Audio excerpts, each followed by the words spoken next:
Bonsoir à tous et bienvenue dans cette vidéo de présentation du calendrier économique pour le lundi 1er août 2016. On attaque avec le rappel légal habituel. XTB France informe les participants que la présentation à venir et les informations qui vont être dispensées ne constituent pas en aucune manière une sollicitation ou une incitation à acheter ou vendre des produits financiers. Une fois n'est pas coutume, lundi prochain promet d'être particulièrement agité au niveau du calendrier économique. En effet, vous le savez, traditionnellement, la plupart des lundis et des mardis sont relativement calmes au niveau des publications économiques. Mais ce ne sera pas le cas de ce lundi.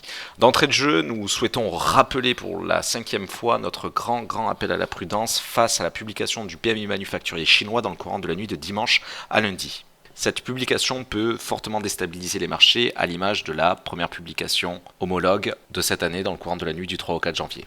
C'est pourquoi nous vous appelons à la plus grande prudence et concrètement cela peut se matérialiser à l'image de notre live trading de ce vendredi 29 juillet par une clôture de l'intégralité des opérations ouvertes sur indice occidental de sorte à ne pas laisser en overnight ouvertes de telles opérations ce week-end en cas de gap d'ouverture lundi matin face à une possible déception. Il convient d'être extrêmement prudent avec ce type d'informations quand bien même minoré par les espoirs monétaires suscités ces derniers jours par les différentes grandes banques centrales mondiales.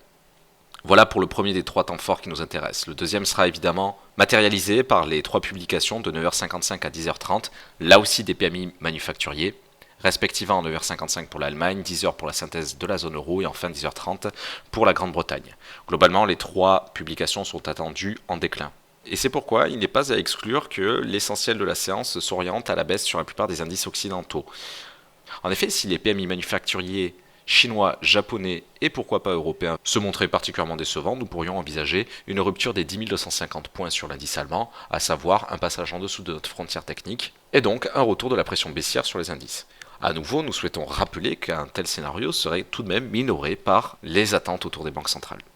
Enfin, troisième et dernier temps fort, que nous vivrons d'ailleurs en direct pendant la séance de live trading de lundi, nous découvrirons à 15h45 et à 16h le PMI manufacturier et l'ISM manufacturier pour le mois de juillet au niveau des États-Unis. A l'inverse des valeurs européennes, les 2 publications sont attendues en légère hausse.